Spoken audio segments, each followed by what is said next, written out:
Nya ang kaning atong problema karon kay kaning atong gobernador nga nindot ba kining plano sa probinsya sa Sugbo. Basin unya og kanang babaga ni sa mga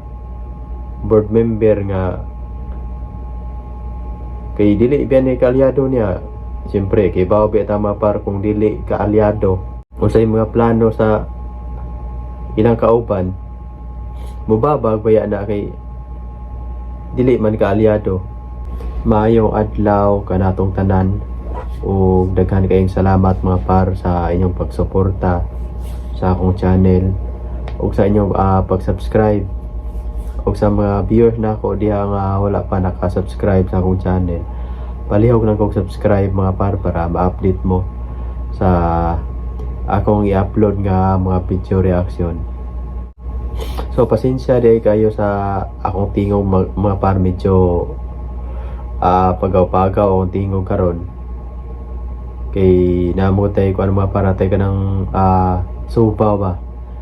gisubawan tao nya medyo atong tingog ng nausab. So karon mga par areta sa atong isgot-isgotanan ato ning isgutan ang kang Pambari 4 mga par kay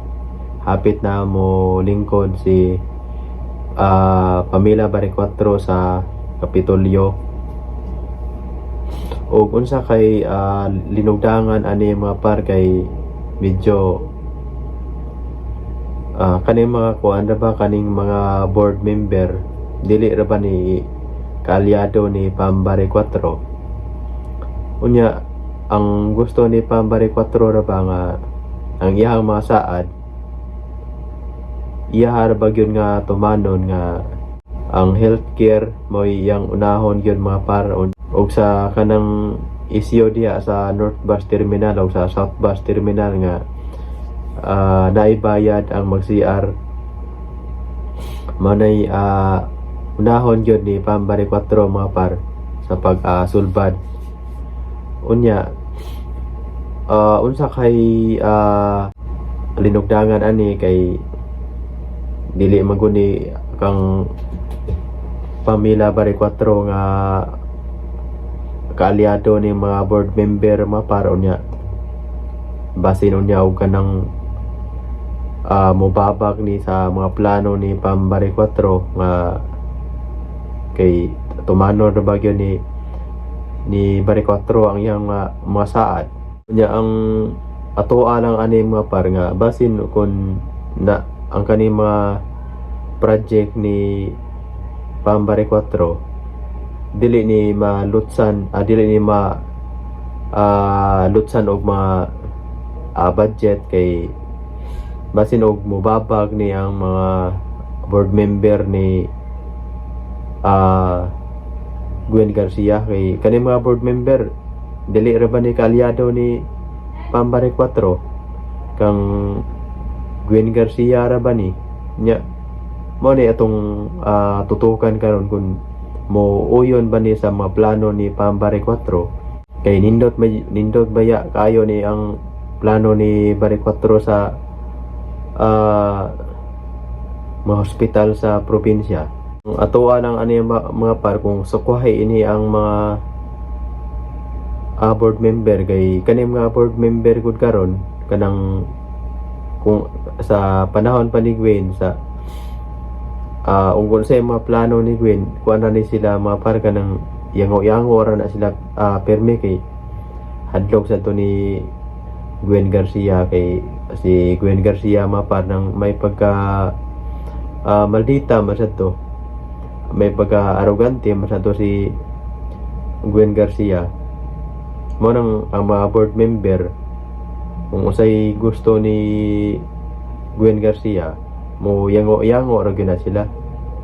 nya ang kaning atong problema karon kay kaning atong gobernador nga nindot ba kining plano sa probinsya sa Sugbo basin unya og kanang babaga ni sa mga board member nga kay dili biya ni kaalyado niya. Siyempre kay bawi tama par kung dili kaalyado unsay mga plano sa ilang kauban mubabag baya na kay dili man ka aliado. So manghinaot ang mga par nga kanang kani mga board member nga serbisyo karon manghinaot nga usay plano ni Pambare 4 mo uyon na lang po sila kay alang biya na sa mga katawhan po sa probinsya mabitaw na ilang daganan kay mo serbisyo sa katawhan sa probinsya. Manghinaot nga dili sila musupak sa mga plano ni Pambare 4 kay para ramsan di sa mga katawhan. Kung ilang babaga ng plano ni Pambare 4 nya dili madayon nga project ni Pambare 4 o sila na madubag sa mga katawhan na nya kay dili ra ba kay nya kay mag-eleksyon ra ba gyud nya kani mga board member nga dili mamirma nga dili mo yon aw mga mote sa ni sunod ng eleksyon kay timan-an migid mga katawhan. So mao na tong maparo mahinaot nga ang kaning mga board member nga dili ra ba ni kaalyado ni Pambare 4 manghinaot nga o suporta ni sa mga plano ni Pambare 4 mapar. So daghan kayo salamat sa inyong pagsuporta sa akong channel. Ug atong i-shout out atong mga viewers nga naa sa ilang tagsa-tagsa ka panimalay nga nagtan-aw sa atong video nga samtang nagkapi-kapi.